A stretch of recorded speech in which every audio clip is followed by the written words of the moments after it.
Hey y'all, it is the loud little ducky. Today is part 4 in the timeline of Owens v. Echards. We've got wellness checks, we've got emails, and we've got petitions. So let's get to it. This is the injunction against harassment that we ended with in the part 3 video. It's for Clayton Echard and Maricopa County.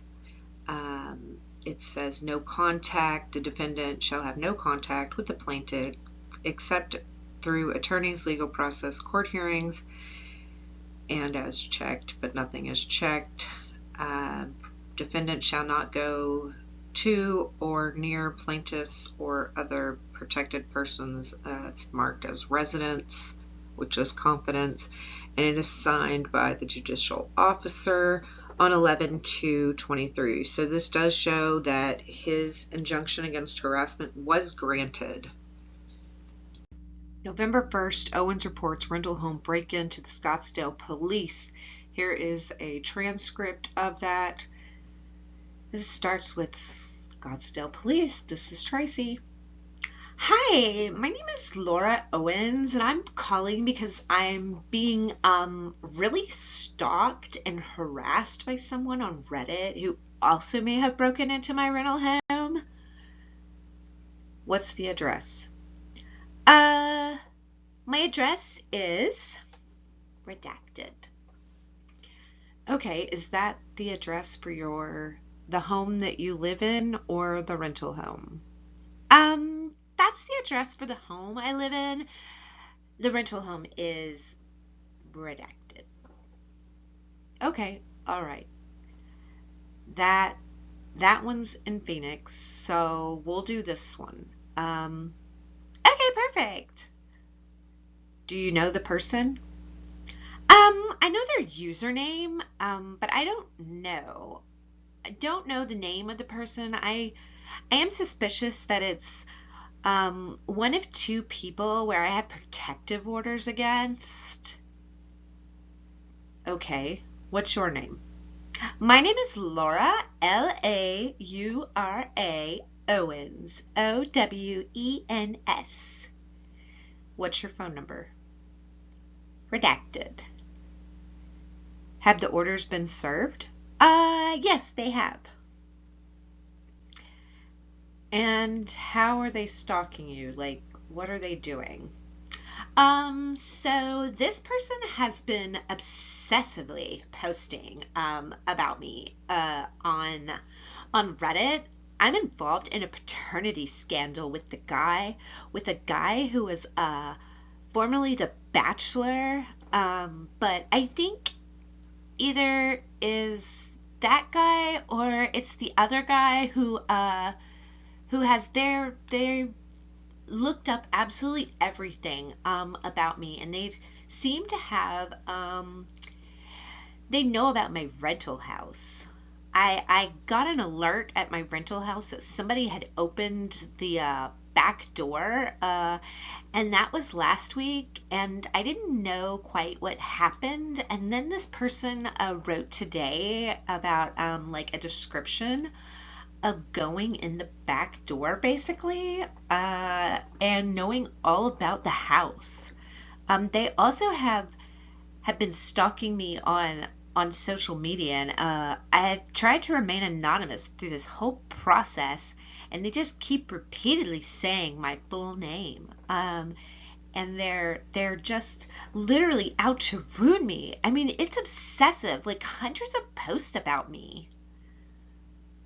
Okay, I'll put in a call and have an officer give you a call back. Did you report the break-in to the Phoenix PD? Nope. I couldn't find, there wasn't anything that looked like it was damaged or anything. It was just that I got an alert, that somebody had, opened the door. Okay, all right. I'll have somebody give you a call back, okay? Okay, yeah, the last thing they put 5 minutes ago is she needs to go away. And I'm not commenting on any of these things. It's just that, they're just obsessed. So yeah, I would really appreciate it. Thank you so much. Bye. Okay, bye. So I doubt either one of these men are breaking into your homes. And oh my God, they're just so obsessed. Like, get over yourself. They're obsessed because you're crazy and nobody can believe what you're doing to these people. Like, and you're not anonymous because you've given your name out. So you can't remain anonymous and then also put your own name out there. That's not how any of this works. But, say my name, say my name. Anyways, she needs to get over herself. Now we have November 3rd. Neil is served a lawsuit from Owens alleging harassment and revenge. PORN. The photo she cites as revenge porn was shared by Owens in her public Dropbox evidence folder, which she sent to various media outlets, as well as in Bachelor-related subreddits. Like, what? Oh my God, you've got to be kidding me. Like, okay. November 6th, the video surfaces of Owens' alleged baby belly moving wildly during court hearing against Echard 27 days after she was photographed without a bump at the horse jumping competition.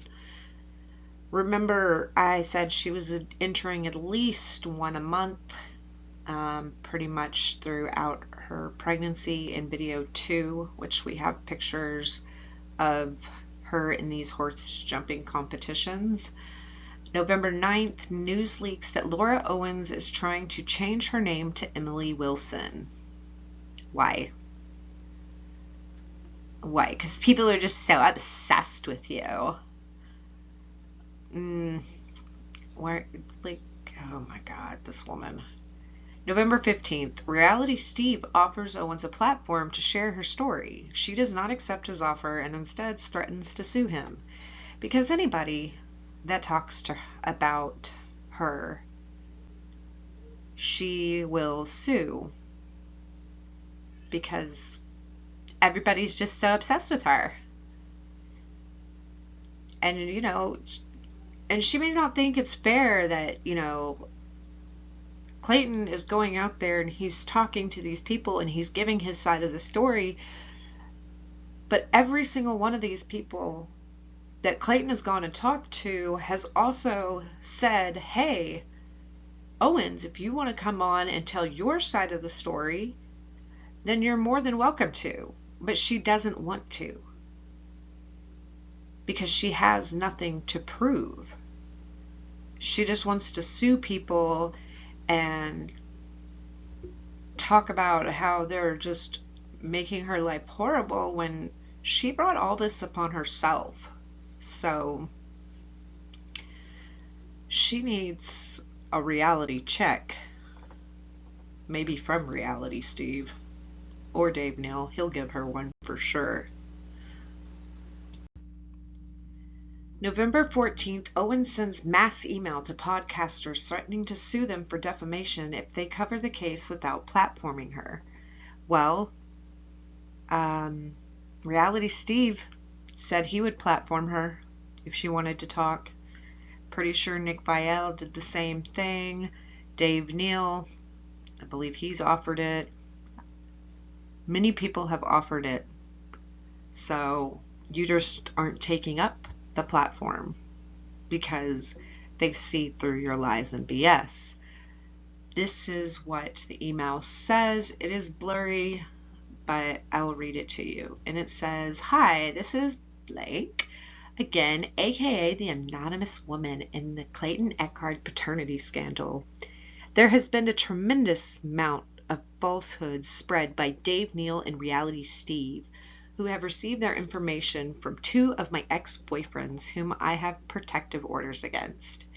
The statements and the documents they are referencing were proves to be lies, which is why I won both of my cases against them. I am baffled as to why he bets these, as to why he has brought these to light as if these men were victimized by me, when the court found the opposite to be true. I have proven injuries from strangulation and suffocation by these men and was accepted into a domestic violence brain injury program at the Barrow because of it. I also have an order of protection against Clayton, which he has already violated. The detective on the case believes he has enough evidence that the DA will want to prosecute him and sent it to him today. They're not prosecuting. They're not going to prosecute Clayton. He didn't do anything. I am attaching the last email I sent to Dave Neal where I offered to sign a release to have my medical providers send my pregnancy records, past and present, directly to them. Yeah, because she's claimed this before, and she's supposed to have all of this medical evidence in both pregnancies, and there has been none proven. There could be no more definitive proof than that. Positive HCG test or positive P test for pregnancy is not proof. He never responded, which proved that he was not interested in the truth. Despite the fact that I have never met him, he has launched a smear campaign against me and produced more than 100 hours of content defaming me. I have a pending injunction against harassment against him. Dave claimed that Rolling Stones was extremely interested in the story, but their news director told me they are not whatsoever. He is on a mission for mainstream media to cover this because he believes there is a pattern, which is that I have gotten pregnant by 3 men who I have protective orders against. I am 33 and don't think my reproductive history is that unique or anyone's business. But you made it people's business when you went public with this to the media. And past things that you've done in court are public record. So it's not hard for somebody to figure that out. Maybe you didn't know that court records were public. Maybe nobody would connect the dots. Or somebody would speak out against you. But they did. And you've been caught. I will answer any questions you have and offer the same medical release I have offered Dave for my prior and current medical records. If you believe I am faking being pregnant or that I have in the past, but you've not shown anybody any medical records. You didn't show Dave Neal any. You showed nobody any. You didn't show the courts anything. My mental health has been destroyed by Dave and Reality Steve since they have ignored the truth. No, your mental health is messed up because you put yourself in this situation. And I hate people claiming, oh, my mental health, because it is so hurtful to people that actually have mental health issues. Now, maybe she has depression or something like that, or anxiety, and she has other mental health problems because clearly she's not right in the head. But so many people claim mental health when their mental health is perfectly fine. And it makes people with mental health issues not believed, or that they're all drama and exaggerations because of people like this, when that is not the case. You destroy the image of what mental health is really about. Back to it. If I am not offered that opportunity and you decide to cover the story with just Dave's point of view, my intent is to sue for defamation. I would be extremely appreciative if you would not cover this topic at all, and that if you do, you allow me to give my side of the story. Thank you. All the best. Ugh, her ending. People have asked for your side of the story. You've chosen not to speak out about it, except for to the media and just bashing Clayton. But you've come with no proof. So it's really hard to believe your side of the story. Here is on November 18th, Owens pulls out of the Las Vegas National Horse Jumping Competition after it leaks on Reddit that she was signed up to compete while allegedly 6 months pregnant with twins. And there it shows that for November 13th through the 19th in this adult amateur horse riding competition that Laura Owens' name appeared. I think some believe that she did try to re-enter this after pulling out under that Emily Wilson name, but that has not been corroborated. On December 4th, Owens and Echard's paternity case gets moved to the inactive calendar because of the lack of movement in the case. And so this is where it's showing notice of placement of the case on inactive calendar and of intent to dismiss your case was filed. And then it's got Clayton and them and this is the Maricopa County filing docket. Well, yeah, it's really hard to move a paternity case when there's nothing that can be shown for paternity.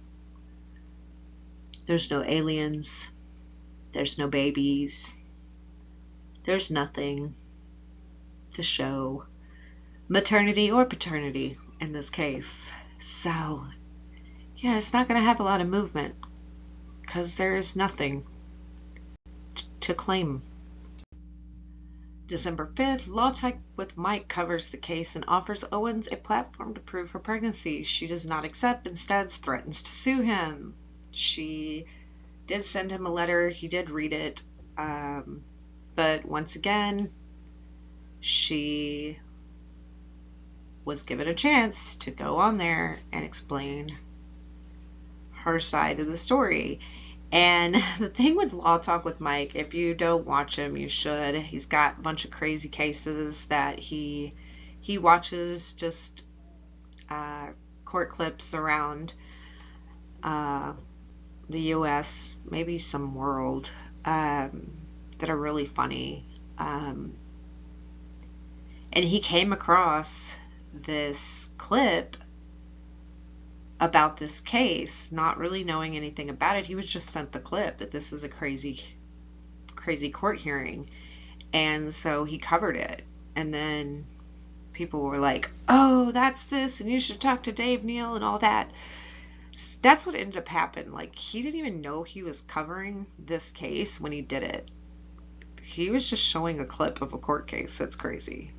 But yeah, let's sue somebody for doing something. December 6th, Neal breaks the news that a third DNA test came back with the same result of little to no fetal DNA. Around this time, Owens submits criminal complaints against Neal with the Los Angeles District Attorney. Test is always coming back this way because they don't ever put no fetal DNA at all on the results. This means they always are going to come back inconclusive. Clayton was offered a refund, and inconclusive results don't get a piece of paper from this company, Ravgen, to show the results either. They just get a phone call, which, is very odd to me. I think there should be something that says little to no fetal DNA every time it comes back, and Clayton would just be taking test after test after test because this is how it was going to keep coming back. It was going to be inconclusive. And so, after so many of these, you surely have to say, okay, like, we've done this many tests. There's no way you're pregnant after this many.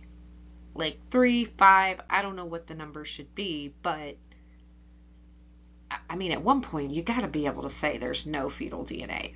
I know it's to cover their butts, or like that 99.99999% that you are the father. It's never 100% because there can always be just a slim chance in the octillions that they're wrong, but there needs to be some changes and some proof and some cutoffs with this type of stuff. But it was very nice of them to offer a refund to him. December 8th, Owens published his blog post to Medium titled Unveiling the Unbearable, My Battle Against Cyberbullying and Online Harassment by Laura Owens. Again, Medium is a post where you can just write whatever. Nobody's publishing your stories. They are self-published. You can go be an author today on Medium if you would like. But it says, in the face of relentless cyberbullying, I yearn for the torment to cease, hoping that someday my story will speak louder than the falsehoods, and the strength I find within will reclaim the identity they sought to shatter. Yeah, in your dreams, Owens. That's not reality. It's got the title, apparently approximately a 10-minute read. And she published on December 7th here, so I guess maybe people saw it on the 8th, and she published it on the 7th. And she got 299 claps. We will read maybe this and maybe another part that's written by somebody else replying to this at a later date. Scottsdale Police, this is Kate. Hi, I wanted to call in a wellness check from an article that was posted online last night. Okay. This was on December 8th. This is the wellness check that she blames Neil for if she commits suicide. All right, do you know the address? I do not know her address. Her name is Laura Owens. Do you know her birthday or approximately how old she is? She's 33. Okay. And what kind of article or what's making you want to check on her? She posted a Medium article, which is a blog post, and she's supposedly pregnant with twins right now, and she put in her article that the relentless bullying, which is, there's a really long story about it, and I don't know if you guys know, but she has said that she's on the brink, causing moments of despair when I'm close to the edge of despair. And she expressed to someone that if she harmed herself, that the blood would be on his hands. So it sounds like something's really wrong. So she was kind of, I'm sorry, can you repeat what she said about the blood on someone else's hands? It's to a guy named Dave Neal. Her quote from her article, or her blog post said, his relentless bullying has pushed me to the brink, causing moments where I felt close to the edge of despair. I even expressed to him that the blood would be on his hands if I harmed myself due to this relentless harassment. She's not being harassed. She's actually a harasser. And if she's pregnant and she's telling people she's going to kill herself, it's a little scary. All right, hold on. And you said the guy's name was Dave Neo, as an N as Dave Nora? Neal. Neal? Oh, N as in Nora, E-A-L. Okay.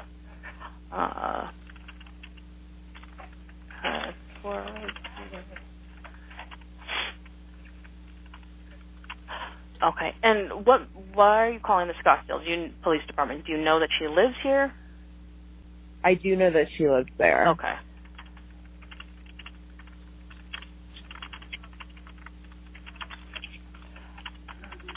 Hold on just a second.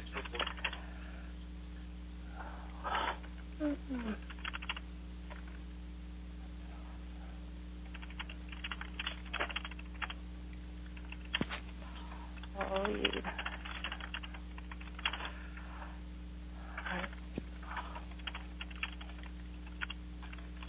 Okay, and what was your name? My name. What's your last name? Do I have to tell you my real one because I'm literally scared of this person? Okay. No, that's okay. Do you have a good callback number? I do. You won't share that outside of the police department, right? So just because we don't have a address for this person, I can still put a call. I do have her address. You do have her address? Okay, I thought you said you did not. I do. Okay. I'm What's sorry, your I address? do. I do. It's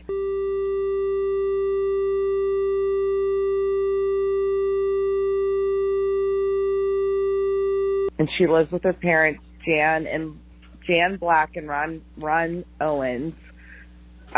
She lives in the casita in the back of their house.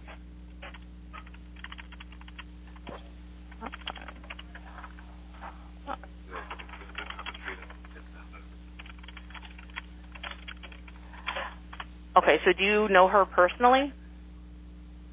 I do not. There's a really weird public story going on, and there's a lot of court cases going on, and she's like continuously threatening and harassing people. But her being, I think there's a lot of mental illness things going on, and she's constantly threatening to hurt herself, and she's supposedly pregnant as well. Okay, gotcha. Hold on. All right. And can you just confirm that number for me, your phone number for me really quickly? Yeah.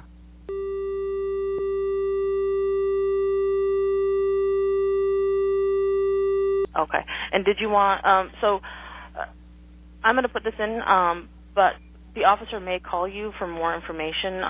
Do you know her personally, or is this? No, this is all.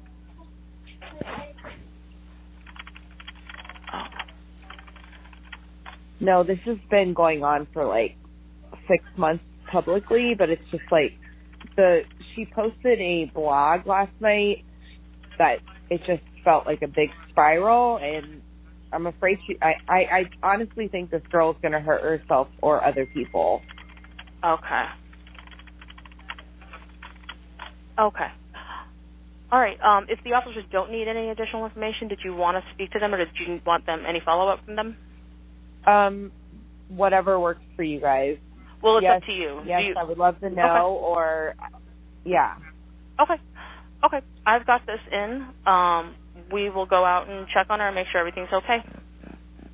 Okay. Thank you so much. You're welcome. Okay. December 12th, Echard files a motion in family court to extend the dismissal date definitively on record, settle if he is or is not the father of Owens' alleged twins. And so we have here on the 12th, motion for leave to amended response to petition to establish paternity, notice of filing affidavit of non-paternity, and we have an expedited motion to extend dismissal date on inactive calendar and schedule an evidentiary hearing. Those were on the 13th of December. Then we have motion to dismiss, petitioner's motion to dismiss, petition to establish paternity, legal decision-making, parenting time, and child support with prejudice. That was on the 28th. Also on the 28th, we have the response from the petitioner to the expedited motion to extend dismissal date on inactive calendar and schedule an evidentiary hearing. And on the 29th, we have petitioner's notice requiring strict compliance with Arizona rules of evidence. On December 13th, 2023, Dave Neal went through and showed the dating contract on his YouTube channel that Owens sent to Echard. And I'm sorry if it's a little bit blurry, but I'm going to read it. Clayton, I was going to ask if you wanted to read the article I wrote before submitting it to Huffington Post, but I know you won't respond. So I'll take it that I have your permission to send it as is. Before I do that, and prior to your work getting involved with withholding income for child support, there's no child support on unborn babies, but okay. I wanted to ask one last time about the agreement. I added a few things to it that are in bold. Here it is. Version 4. So she has 3 other versions of this before she has this version of this relationship non-disclosure agreement in her PDF file. Oh my God, who has time to write these? I also contacted another abortion pill company who said we would still be able to do it at this point if we wanted to. You haven't and aren't putting pressure on me to do that, but it is really important that we talk about this. If you don't want to have the twins with me, your behavior leads me to believe that would be your preference, so you need to say something if it is. I will not hold it against you whatsoever if you sign the agreement. If you don't, that's fine, but we are having them. That's a threat. That's blackmail.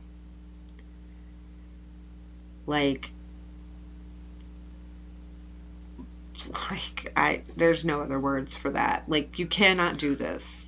You cannot scam and con people into being with you if they don't want to be with you.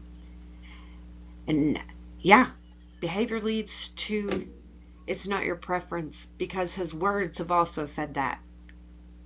No means no, lady.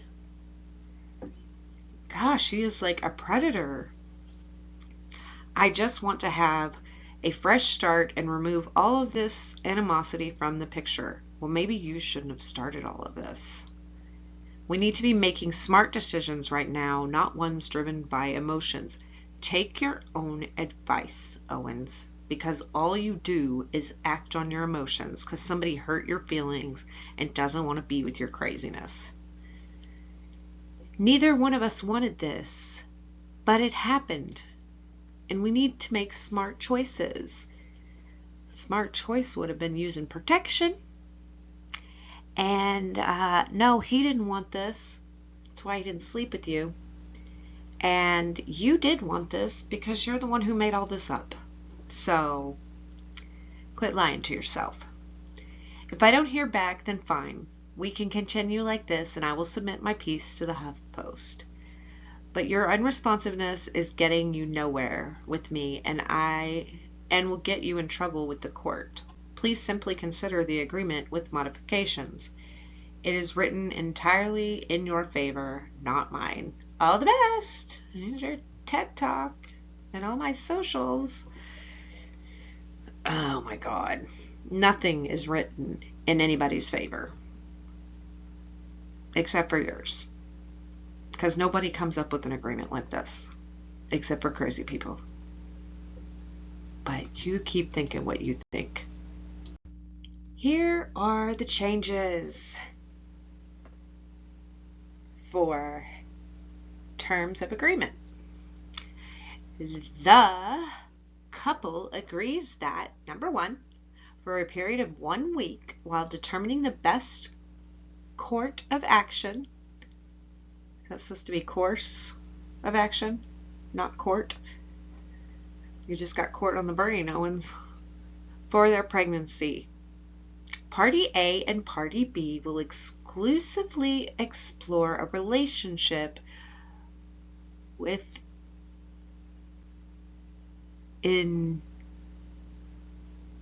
intention, meaning with the goal of it turning into something long-lasting and meaningful. There is no obligation to engage in intercourse if either party is uncomfortable with the act. He don't want to sleep with you. He didn't sleep with you before. And nobody's getting into anything meaningful this way. Because this is not how you get and build a long-lasting and meaningful relationship. This is coerced and without permission. Thank God he didn't sign this. Number 2, from the date that this agreement is signed until 1 week after, no action whatsoever will be taken in the court case number or in any family, civil, or criminal court case. Number 3, Party A and Party B agree to take a paternity test with the lab of Party A's choice, Rabgen, and will schedule it within 24 hours of when this agreement is signed. You just go take it whether or not you want to or not. Number 4, after the paternity test results come back providing Party A to be the father of Party B's twins, then Party B will execute a HIPAA release for Party B to discuss the pregnancy with any of Party A's providers from the date of conception, May 20th, through the end of the pregnancy in February 2024. You didn't sign it. But I mean, obviously, she was only going to do these things if he signed it, and he didn't sign it, so she didn't have to hold up her end of the bargain, I guess. Number 5. If a joint decision is made to terminate the pregnancy, then Party A and Party B will stipulate to dismiss court case. Once the pregnancy is confirmed by a doctor to no longer be viable, Party B will pay Party A's legal fees to date. Why is he going to pay your legal fees? To get rid of a baby that didn't exist when you took him to court. Nobody terminated the pregnancy. Oh my God. Yeah, he would have never had to pay these legal fees because there would have been there was no pregnancy to terminate. But okay. Number 6. During the 1 week period, if the decision is made to continue the pregnancy, then Party A and Party B will discuss what would make best situation for the children, whether that be raising them together or apart. The goal would be to keep the case out of court and avoid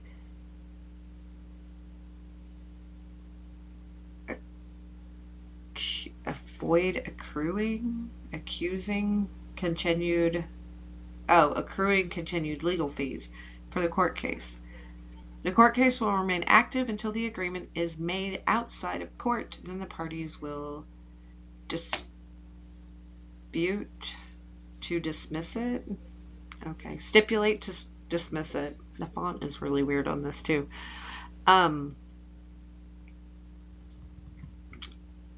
Okay. And 1 week is going to be enough to prove that you want to be with somebody. Like, you can't hide you're crazy for an entire 7 days. You couldn't even hide it for 5. But, okay. Actually, even the next day, when he told you what y'all did, fooling around, was a mistake, and then you went cray-cray on him. So, I don't know how you're going to convince him in a whole 7 days, because you can't even keep it together for 24 hours. Number 8. At the end of the 1 week period, provided the terms have been met, then Party A and Party B are forever barred from bringing charges against each other for any reason up to that date. No. Because what if you would have done something? What if you would have kidnapped him and held him in a basement and all that for the 1 week, and then you'd be like, no, you signed the agreement. You can't bring charges on each other for anything forever and ever. So you can't sue me for kidnapping you. You can't put any criminal charges on me. Nobody's signing this in their right mind. And thank God nobody did. On December 21st, 2023, Medium Bias, the Medium article by Regina Phalange, love the Friends reference, was taken down by Medium.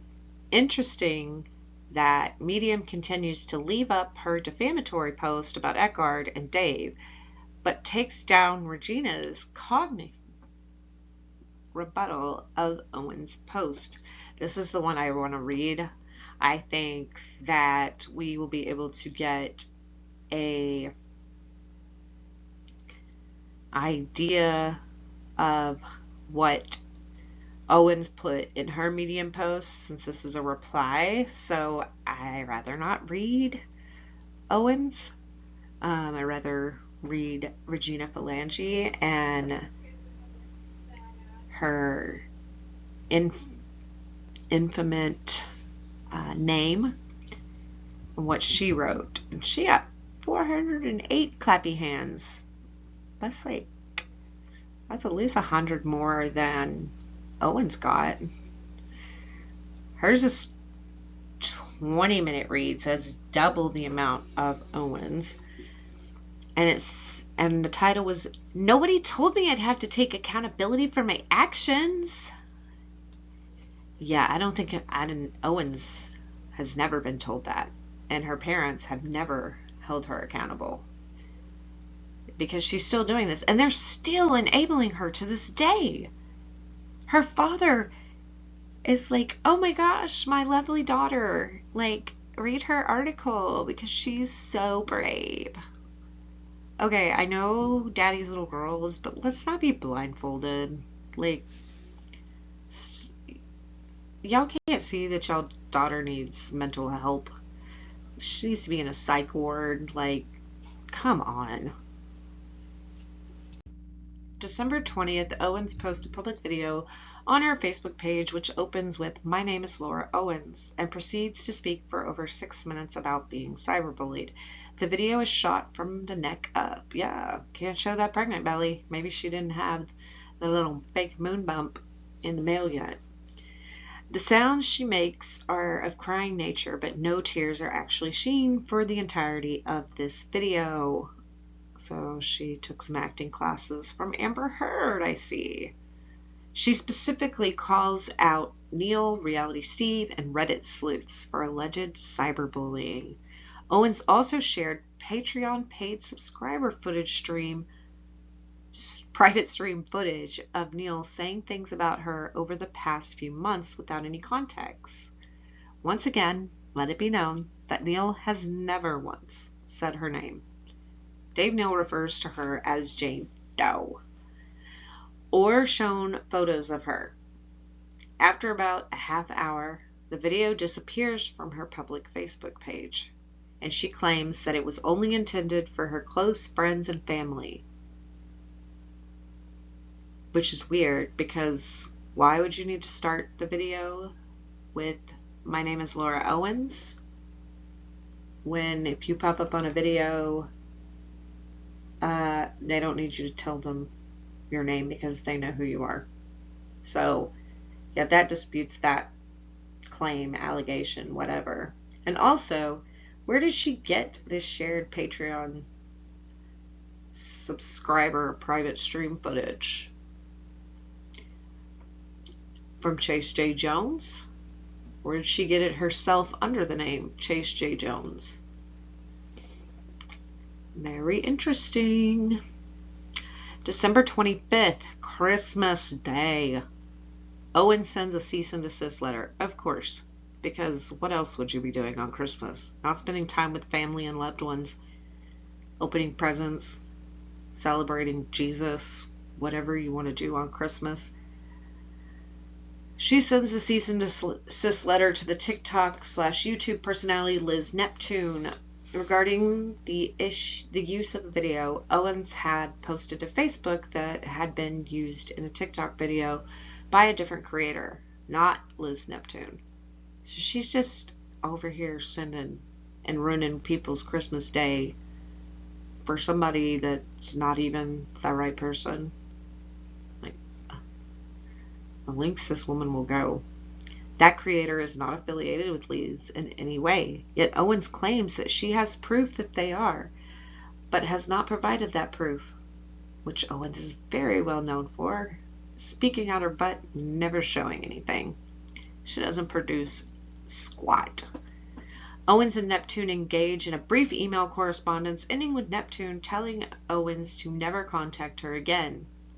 Owens reported the correspondent as harassment to Liz's local sheriff's department. Oh my God. Should just be calling all the sheriff's departments. Somebody needs to bake these sheriff departments like a batch of cookies and be like, I am so sorry you had to deal with this woman. Ugh. They're like, ma'am, it's Christmas. What are you doing? On December 28th, Owens retains a new lawyer in the family court case against Echard, files to dismiss the petition to establish paternity. Owens is claiming that she's now not pregnant and wants the case dropped. She is also saying in her motion that because a portion of Echard's legal fees were crowdsourced, that he isn't entitled to any awarding of legal fees. Says who? Because you drug him through the mud. And I bet that all the crowdsourcing money didn't cover all the legal fees.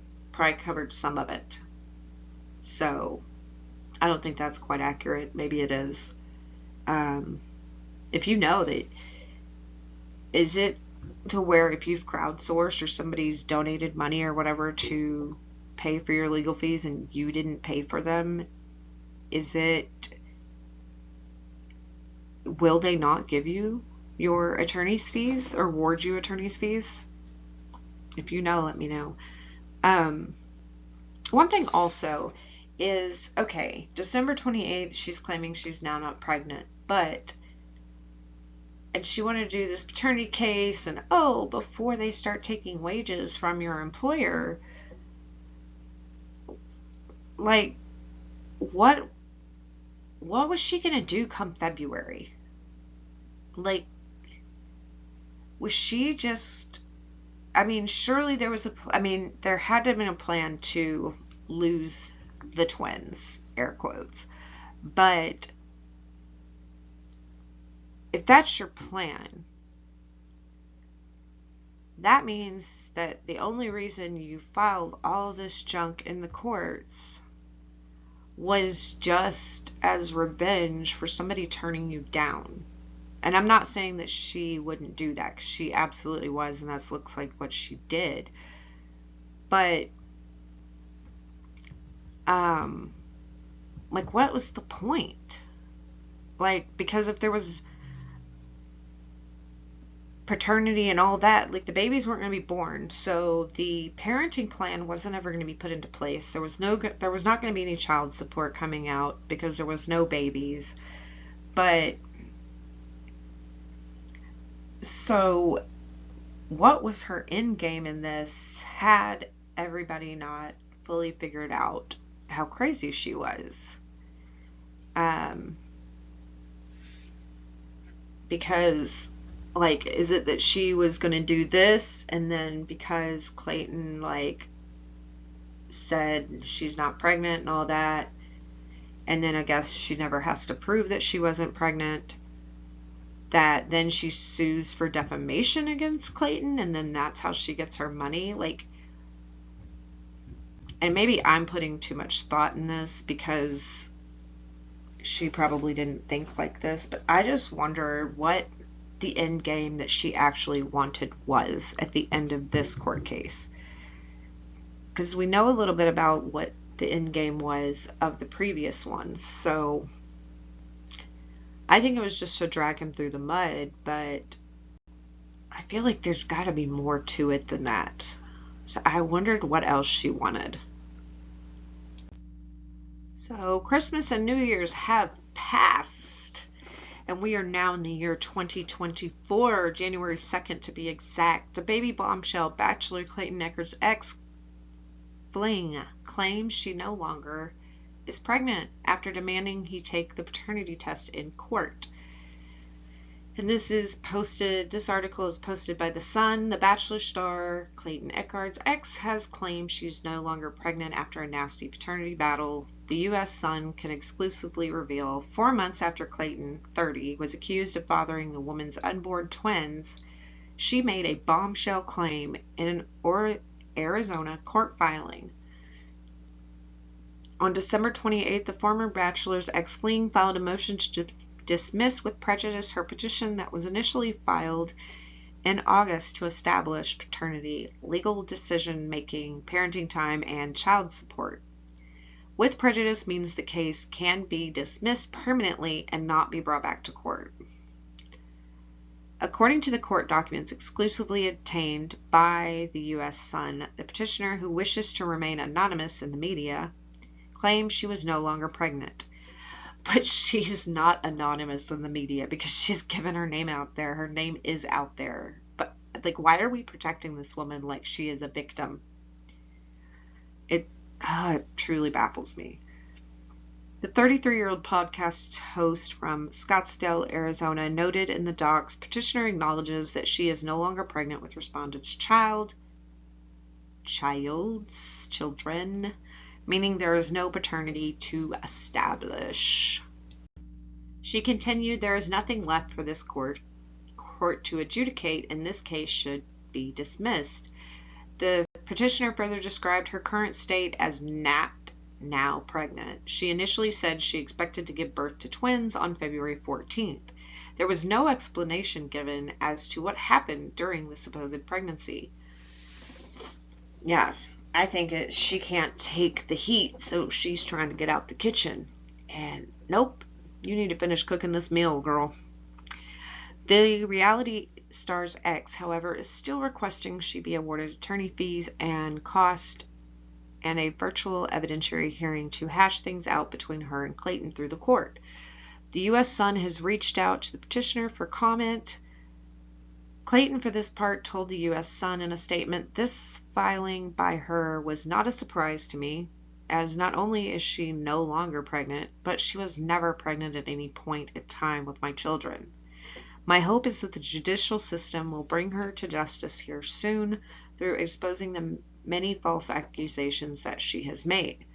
After publication, the petitioner told the U.S. Sun that she firmly stands by everything she has previously claimed and that she had a positive pregnancy test, which was also documented in court docs, that confirmed her pregnancy and was corroborated by a test at a medical facility.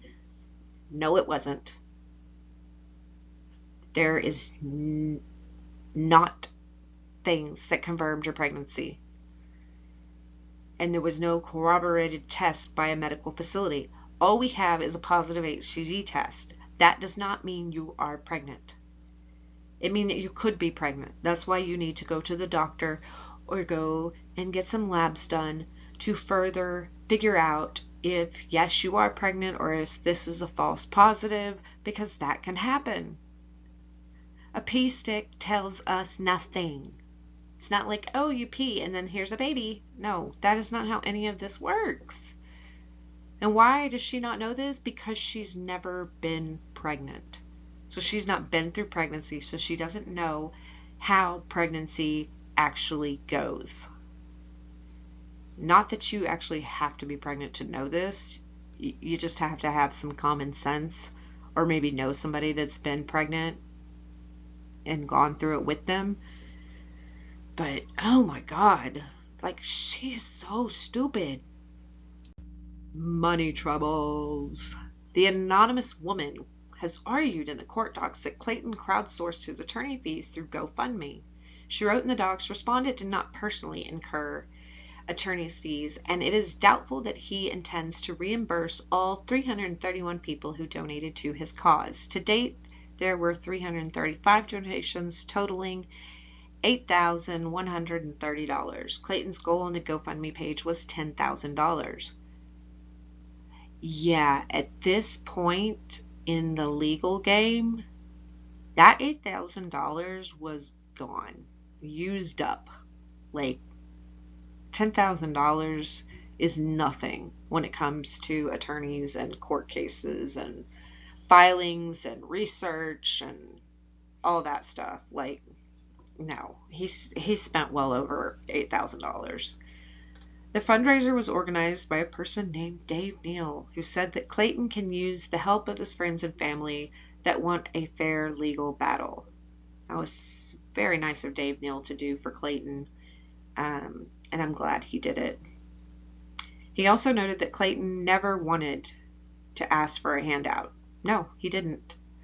He was going to do this by himself. But Dave Neal stuck his neck out for him, and it was like, hey, you know, I saw you in court, you did great, but you probably should get a lawyer. And so Dave arranged this for him because he's a nice person and doesn't want Clayton to be stepped all over by this crazy lady. The exact amount of attorney fees the Arizona realtor needs to pay has not been indicated online or in court documents. That could be brought up at trial, but or the end of trial after like judgments and things like that, they would have to go for that, but it's definitely well over $8,000 for sure. Clayton fights back. Prior to the petitioner's filing her motion to dismiss, Clayton filed an expedited motion to extend the dismissal date on the inactive calendar since the case was set to be dismissed on February 2nd. He requested in a December 13th filing obtained by the U.S. Sun that an evidentiary hearing be set, since at the time he wanted proof from his ex-fling that she was pregnant, since he had not received any proof to date.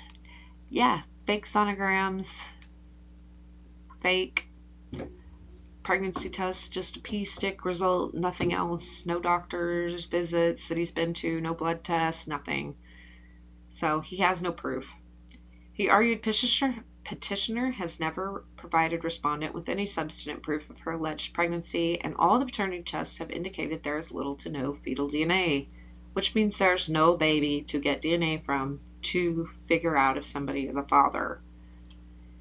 He then claimed that she provided a video of a sonogram that appeared to have been borrowed from a YouTube video from 7 years ago.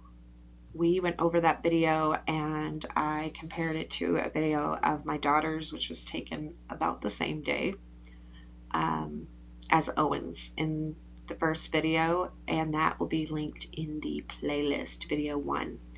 He believed the video showed her pregnant stomach, which he also believed was edited and or depicts petitioner wearing a fake stomach. The TV personality, who claimed she has not provided any verified sonogram reports, fetal anatomy scans required at 18 to 22 weeks, sonogram images from various checkups showing the progression of the pregnancy, or any additional medical information that would be typical of the high-risk pregnancy with twins that the petitioner is claiming. Yeah, there's been none. And you get those all the time, and you get heartbeats, and they write those things down. He also noted that she took 3 paternity tests, 2 of which showed little to no fetal DNA, and 1 was reportedly lost in transit. I'm not going to blame this lost in transit one on her, but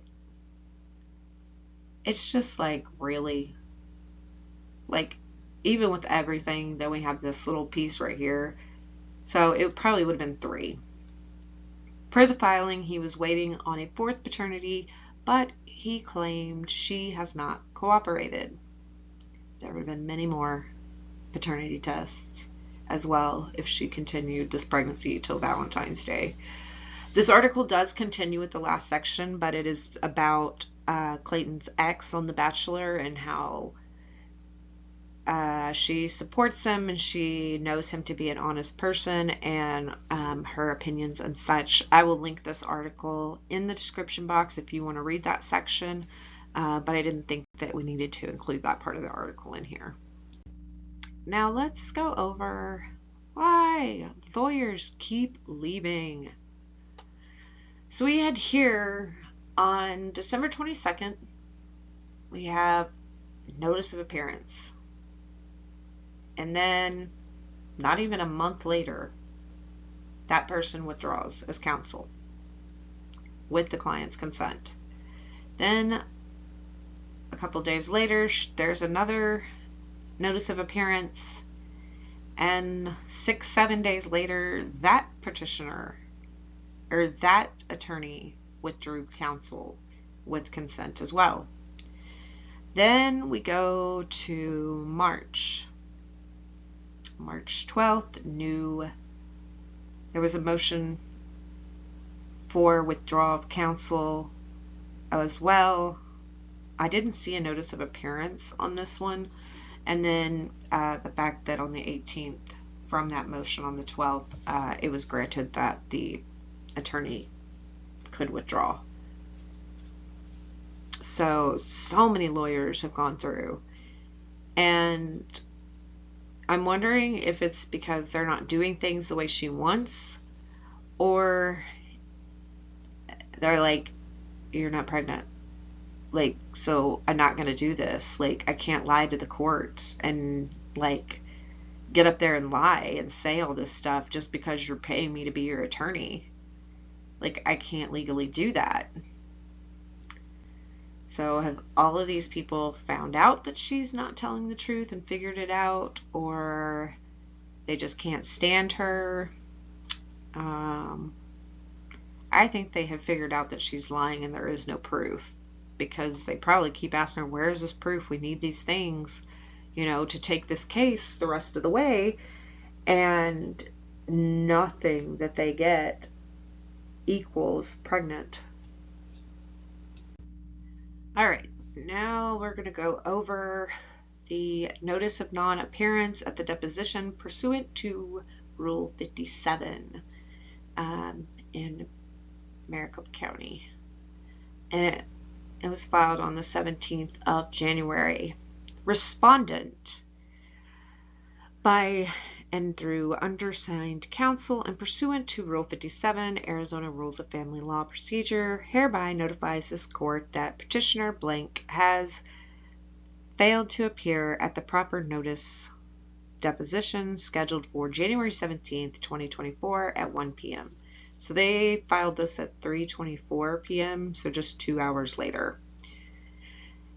Counsel conducting the deposition was notified the day prior to the deposition that petitioner was not going to attend. Petitioner and her former counsels, with the underlined S, were previously noticed and agreed to the date of the deposition on or about December 28th, 2023. Notably, when petitioner obtained new counsel, she did not request an extension of time or otherwise indicate she would not be prepared for the deposition. It should also be noted that petitioner, through her prior counsel, filed motion to quash the deposition. That was filed on January 2nd, 2024, which is still pending before the court. Respondent provided his response/objection on January 4th, 2023. I think that's supposed to be January 2024. Reply was timely filed and no court order restricted this properly noticed deposition. Still, petitioner willfully, see attached, failed to attend. The reasons provided by petitioner's new counsel for not attending the properly noticed deposition failed to comport with Rule 57, Arizona Rules of Family Law Procedure. As a result of petitioner's failure to attend and failure to adequately provide notice of her non-attendance, respondent has incurred attorney's fees and costs which he is entitled to under Rule 57. Petitioner's counselor indicated that he will be filing for some sort of request for protective order. As petitioner's most recent counsel was advised in the correspondence attached, this is not valid because cause to fail to attend a deposition and does not comply with the rules. The communications regarding the deposition are attached here as Exhibit A. The court currently has a motion for sanctions pending. Respondent intends to reference this notice in advancing the consistent arguments regarding appropriate consequences for petitioner's continued noncompliance with the rules, including legal fees and other relief available per law. Respectfully submitted by Greg Woodnick, and they served a copy to Corey Keith, which is the attorney for Owens. So here we have the electronic communications email. Why I said electronic communications? That's weird. On between Greg Woodnick and the Valley Law Group, where oh my gosh, what is his last name? Corey something. I forgot it. So it says, good afternoon. In regard to the above referenced matter, please see the attached notice of appearance that has been filed on behalf of the petitioner, Owens. A physical copy will not follow unless otherwise requested. And that was sent by Corey's paralegal. And then Corey sent, Mr. Woodnick, I intend to depose blank at my office. Please let me know yours and your client's availability on the following dates: February 1st at 1 p.m., February 2nd at 9 a.m., February 8th at 9 a.m. Thank you. Please include my paralegal, Isabella, my gosh, I can't read, on all email correspondence. Her email is blank. And that was on January 12th, 2024. Greg sends back on Monday, January 15th, 2024, Corey, I'm a bit confused as we were contacted by a different firm indicating they would be taking over as representation of Owens.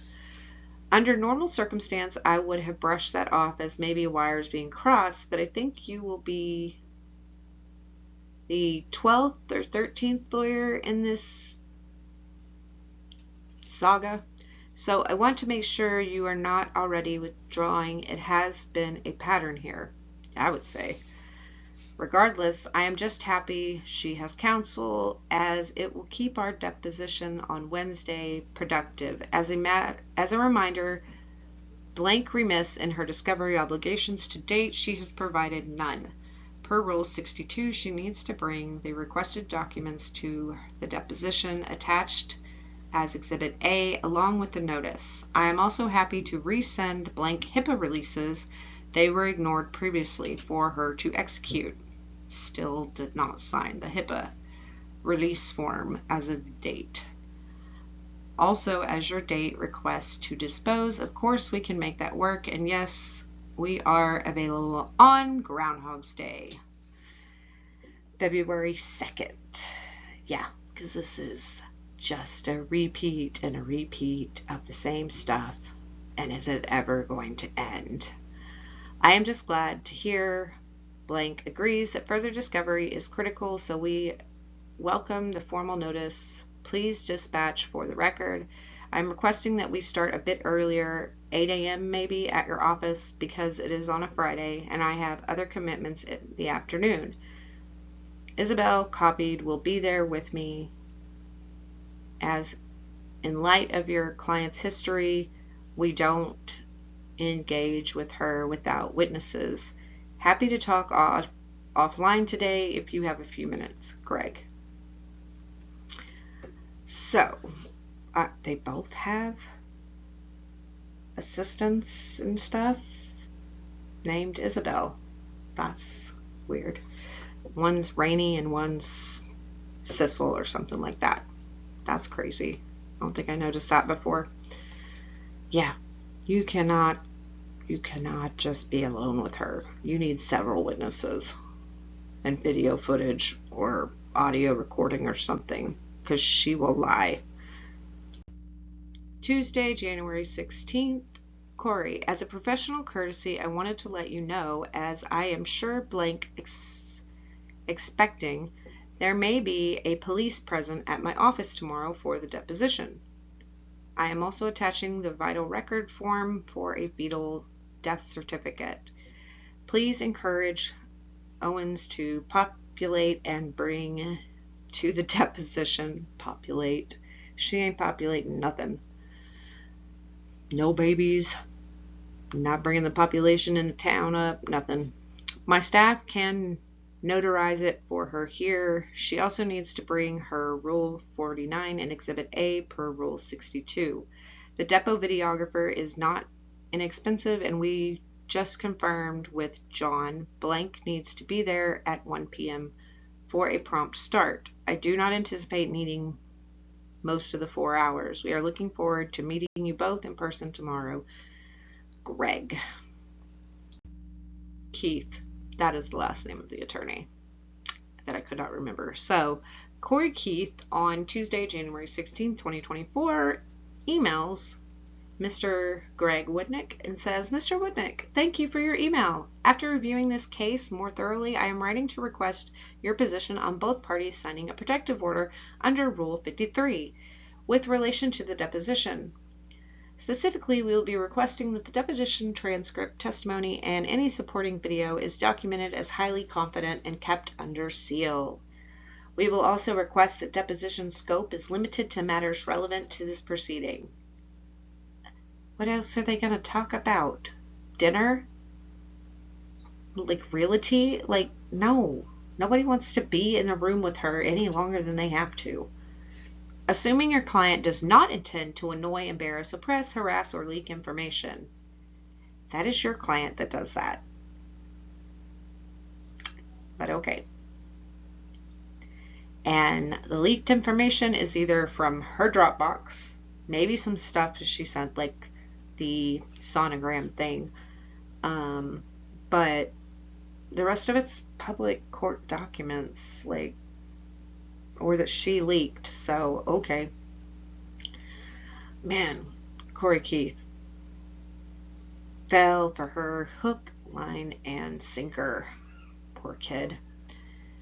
I am hopeful that they would be able to sign this agreement for the same and move forward with the deposition tomorrow. Please let me know your client's position as soon as possible. If we were unable to reach an agreement, I will be seeking court intervention prior to my client being present for any deposition. Thank you, Corey Keith.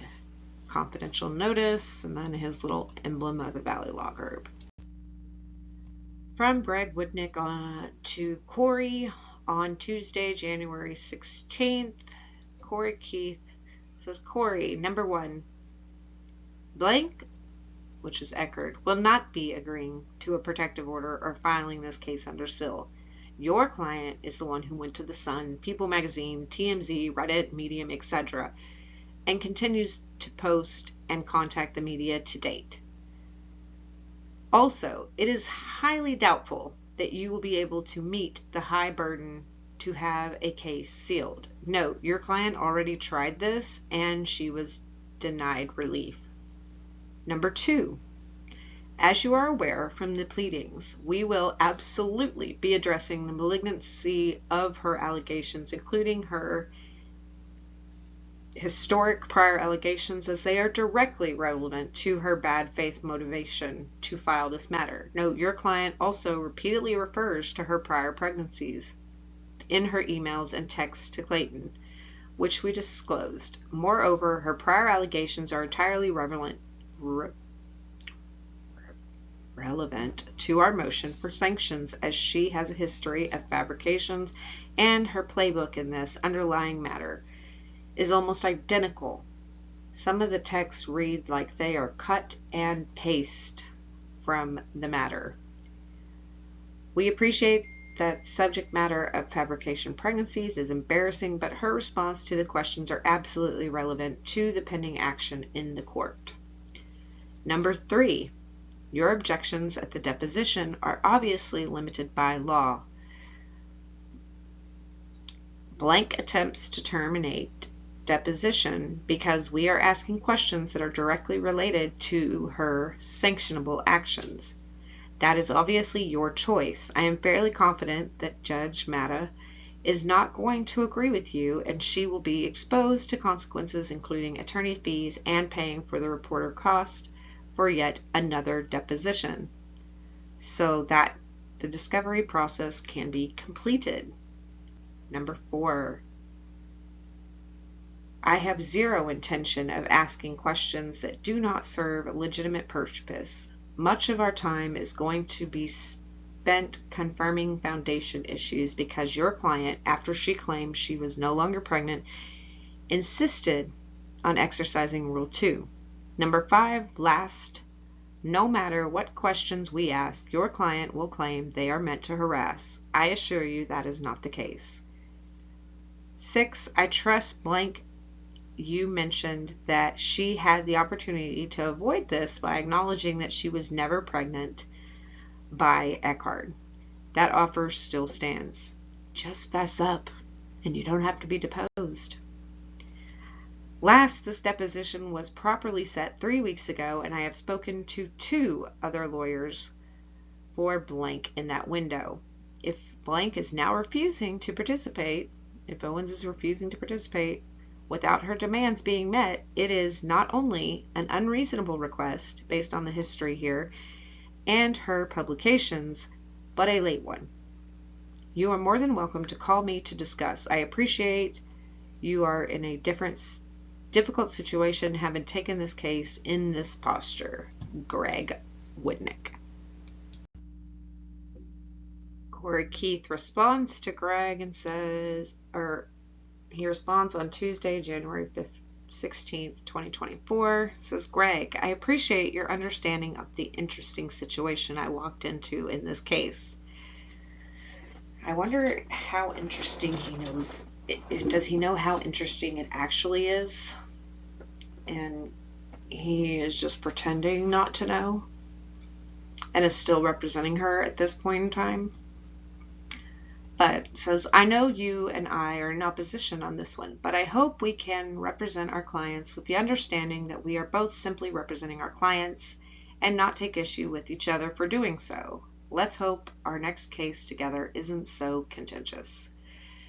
After speaking with my client, we will be filing a motion for a protective order relating to both parties' depositions of each other. I will have this filed by the time of the deposition tomorrow. My client will be awaiting further order from the court with relation to this before subjecting herself to the deposition of her, and she will not be present for the deposition tomorrow. To be clear, this is not my client saying she does not want to be deposed. Yes, it is. I believe her motion to quash adequately stated and put blank notice of this, but instead that the deposition should be confidential to avoid continued embarrassment and annoyance as she has undergone thus far in and outside of these proceedings. She is the one embarrassing herself. She is the one that's made this public. She is the annoying one. None of this had to happen. Without her, none of it would be happening.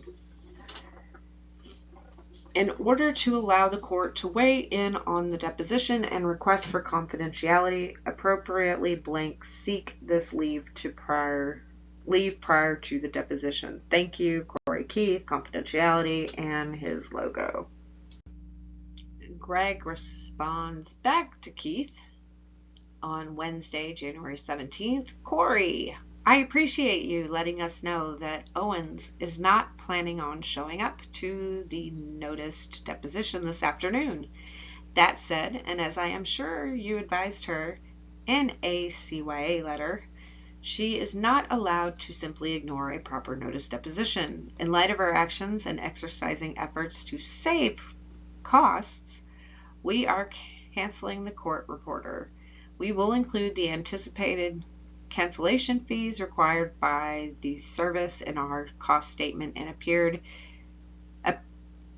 append it to the anticipated China doll affidavit. Note, we will prepare an affidavit confirming her non-appearance and send to you the same after 1 p.m.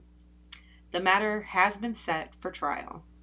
Owens needs to comply with Rule 49. She has provided zero disclosure, notwithstanding you being the third attorney. I have communicated about this family case. I am sending you again the fetal death certificate form I provided you yesterday and submitted for the third time the HIPAA forms attached for each of the following providers: Dr. Blank, Tamra, the nurse practitioner, Dr. Blank, and PPC, so we can get the records directly from the source and consistent with her testimony in court already. As I explained to Lexi before she quit the case, we will not accept any records, air quotes, from your client that are not given to us from the providers directly. There is an arts and craft history here. God, she likes to perform all sorts of arts and crafts in her little studio for her podcast. Fortunately, Blank herself invoked Rule 2, so she would be more than cooperative with signing releases so we can get the records from the source. I am disappointed, but certainly not surprised that this deposition is not proceeding today. Greg Woodnick. Yeah. She just digs her hole. And I wouldn't trust anything either if it wasn't the source. But also, you would have already done all this if there was something there to prove. Because you wouldn't want all this going on and on and on and accruing more attorney's fees and court costs when all you could have done, all you had to do was just prove it. But no, you drug this out, and it's not been good for you. We have now, on January 26th, the amended response to petition to establish paternity, and it says, Respondent Clayton Echard, by and through undersigned counsel, hereby submits his amended response to petition to establish paternity, legal decision-making, parenting time, and child support, and states the following.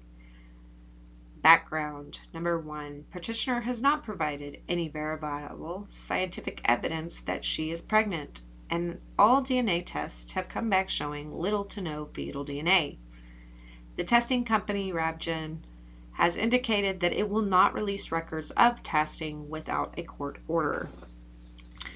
So, I don't know why they won't release that, because, I mean, the parties that are a part of the testing should have gotten records of it themselves, but they didn't. And Owens is always like, no, it wasn't. All the tests didn't come back little to no fetal DNA. There was a second test. But we don't know what that one said. Okay. Maybe not. But the other 2 that have come back out of the 3 have said little to no fetal DNA. So all the tests that have come back and that we have seen have shown little to no fetal DNA. 2. Petitioner filed her petition only after respondent indicated that he did not want to have any relationship with her, romantic or otherwise, after she performed oral on him on May 20th, 2023. Number 3, prior to and following her filing, petitioner repeatedly threatened to go to the media about her pregnancy and sent respondents over 500 messages from different phone numbers and email accounts. Judge found these messages and petitioner's conduct to constitute harassment when she granted respondents' injunction against harassment on November 2nd, 2023. Yeah, she said that was a bit unnecessary, and that wasn't just about pregnancy and trying to work out paternity. Like, you don't need that many. Number 4, sampling of petitioner's efforts to force respondent into a relationship are documented in part below. Petitioner drafted a contract for respondent to sign that promised for a period of 1 week while determining the best course of action, for their pregnancy, Party A and Party B will exclusively explore a relationship with intention. There is no obligation to engage in intercourse if either party is uncomfortable with the act. See Exhibit 2, Initial Response, and Exhibit 1. B. On June 28, 2023, I have offered to give you control over the outcome of the pregnancy if we date exclusively and care for one another. I need to know your decision tonight because I'm getting rid of the abortion pills. It's a no, or if I don't hear back from you. Petitioner C. Petitioner threatened to post on her public Instagram account that she was pregnant with respondent's children if he did not unblock her and said, if I can't get you to do it, then maybe the public can convince you. That's when she goes to the media because Clayton's not giving in to her little hissy fit. D. Petitioner contacted respondent's father to convince him to force his son, respondent, to speak with her. And I have not heard back from Clayton. I presume he still has me blocked. Lady, don't bring a one-night stand of foreplay's parents into the situation. Y'all are grown adults. I mean, I know Clayton brought her mother into it at one point as well, but, like, that's unnecessary. Nobody's parents want to know what their kid is doing in the bedroom. No, thank you. Number 5.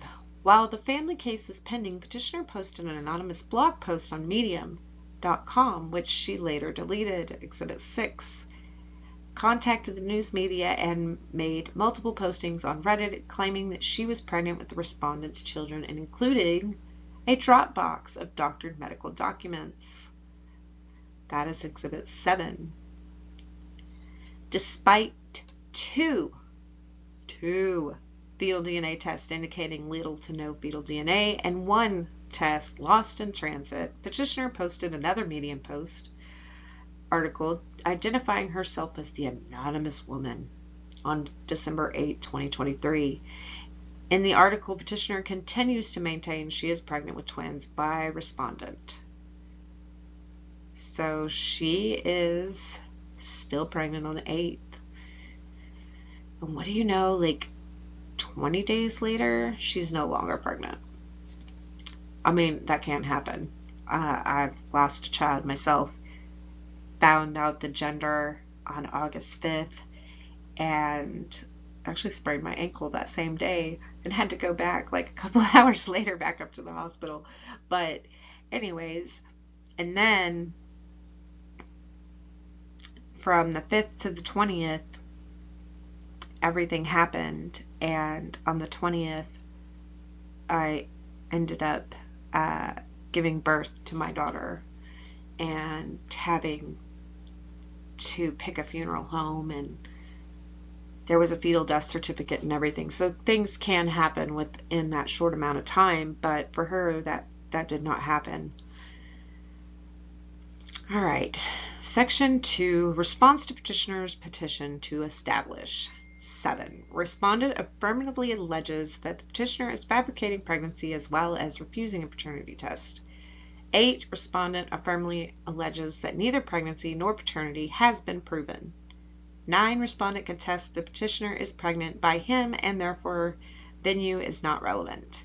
Number 10. Respondent contests that petitioner is pregnant by him, and since petitioner is unwilling to participate in a 4th paternity test, paternity and the jurisdiction for determining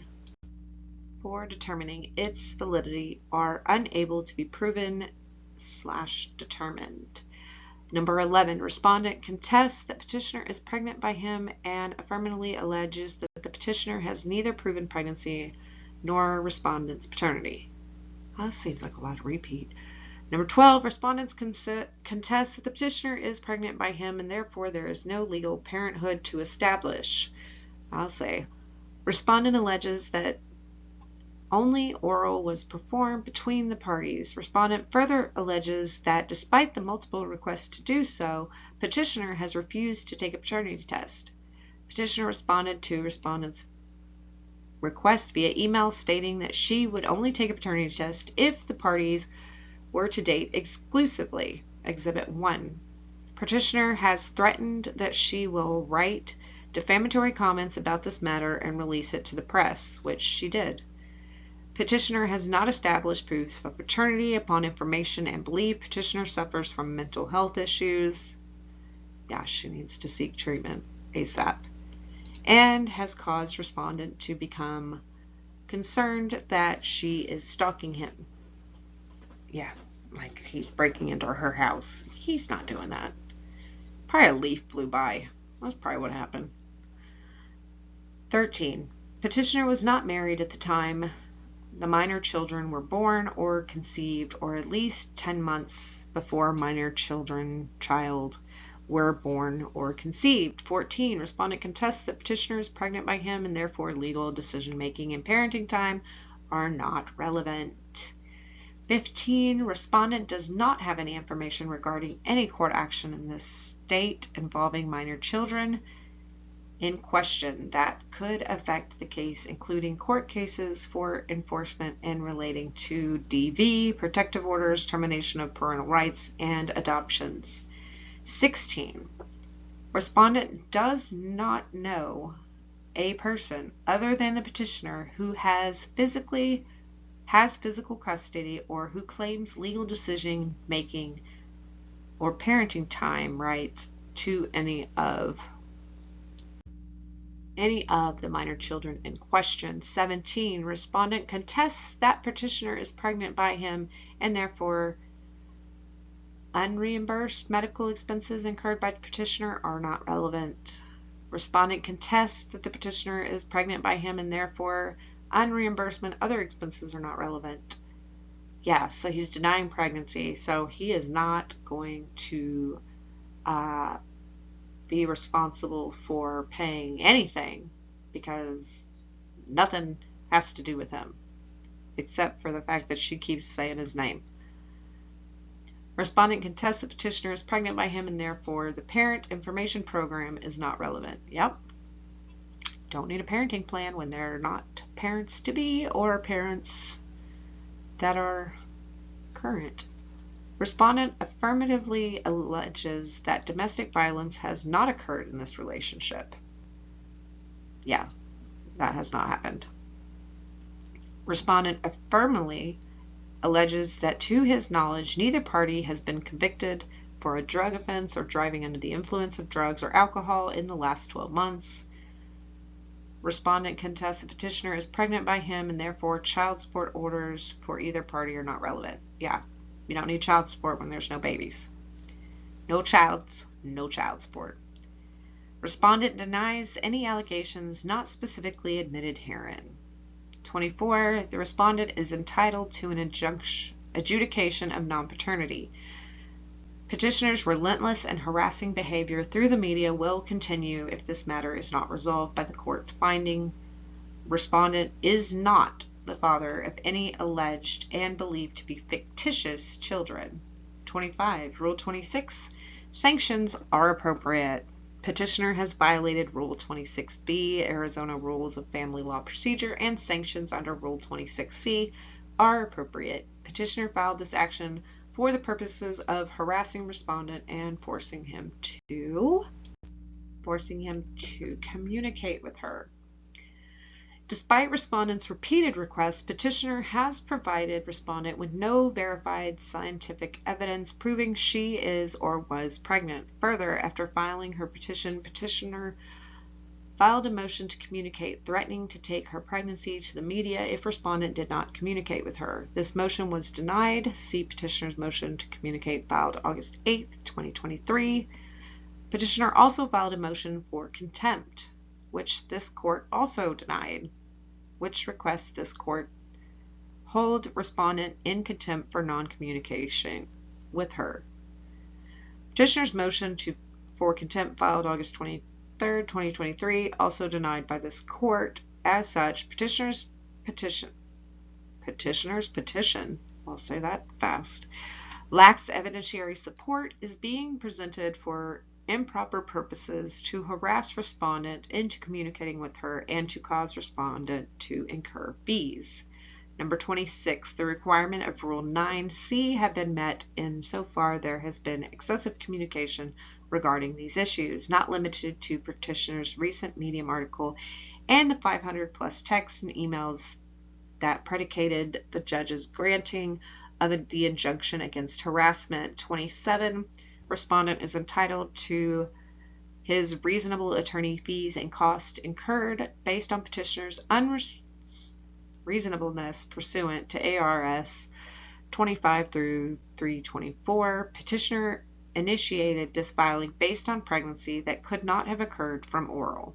Despite this, petitioner repeatedly harassed respondent, filed numerous bad faith pleadings with this court in effort to force respondent to communicate with her, went to the media when respondent would not unblock her, and fabricated medical documents. Petitioner's behavior is the very definition of unreasonableness and illegal, in my opinion. Wherefore, based on all of the foregoing, respondent respectfully requests tried not to go up on that because I forget what it was called, but I was like the last word in the sentence before moving to the next page. I apologize. The court enters the following orders. A. Issue an order declaring that respondent is not the natural father of the minor children or any children born to the petitioner. B. That's crossed out. Order that both parties be ordered to submit such blood and tissue test as may be necessary by the court to establish paternity, and petitioner be ordered to pay all costs and expenses of the lawsuit under Arizona Law 25809. C. Issue an order compelling Rabgen to produce all documents and records related to the fetal DNA testing in this matter. D.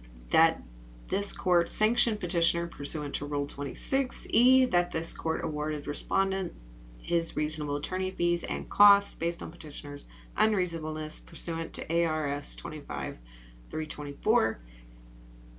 Enter appropriate orders regarding costs and attorney fees herein. And G. For such other and further relief as the court deems just and proper under these circumstances. Respectfully submitted. 26th day of January 2024 by Greg Woodnett. They provided a copy to Corey Keith, Owens' attorney, and Clayton signed this under the penalty of perjury, and that all this is true and correct to the best of his knowledge. All right, let's move on to what we have next. Alrighty, and closing out January for this case, we have on 125, Echard files reply to petitioner's response to motion for sanctions. All we have is a screenshot, and respondent Clayton Echard, by through and through undersigned counsel, hereby reply to petitioner's response to motion for sanctions pursuant to Rule 26. Petitioner continues to cause respondent to incur unnecessary attorney's fees and costs delaying discovery. This is the very crux of this frivolous litigation. Is easily resolved by petitioner disclosing non-confidential and uncontroversial evidence of her claimed quote-unquote miscarriage, as well as statutory required fetal death certificate affirming the same that petitioner continues to refuse to provide this easily obtainable evidence after she invoked Rule 2 begs the question that this and whatever. But yeah, she just has to claim, she has to show that she was pregnant, which she has not done. Now that she's lost these babies, and we'll say December, even though they're trying to say it was even a month or two prior. So that is June, July, August, September, October, November, December, 7 months. 7 months pregnant. Even if she would have lost it 2 months earlier than December, that's 5 months. You're more than 20 weeks at that point. I was 5.5 months pregnant when I lost my kid. I was 22.5 weeks. She would at least be at 20. There would have been a fetal death certificate. There would have been the nurses asking, have you picked out a funeral home? Have you picked out a funeral home? And no, she wouldn't have, because that wasn't on her mind that she was going to lose the babies. She probably would have had Clayton come up there and console her and try to use that as a way to get back with him and see if he'll be with her now that, oh my gosh, she did lose my babies, or things like that, even though they still wouldn't have been his if it is true that they only did oral. Like, I feel like she would have used it. It's just all a lie, and it is so infuriating to people who have actually miscarried. And it's not a miscarriage at that, because you actually give birth to them. They get a birth certificate and a death certificate and a casket. So this is why this case pisses me off so badly, because this is something you just don't play with. You don't mess around with. And it's despicable for a woman to sit here and do this. So that is going to end our video today for part 4. Part 5 will be coming soon. Hopefully. I'm hoping the audio is a lot better on this one than previous. I am also going to re-record part 3 because the audio is just really horrible on it.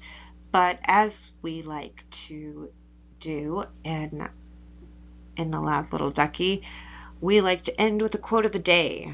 The only people mad at you for speaking the truth are those living a lie.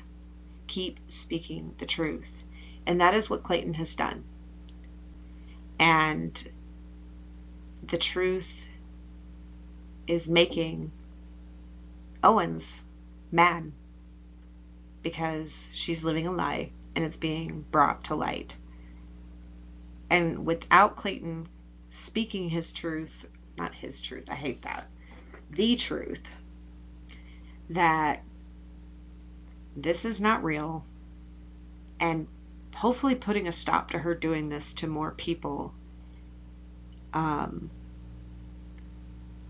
is calling her out on her BS, and hopefully she gets the help she needs, but I don't think she will, because her parents don't think anything's wrong with her either.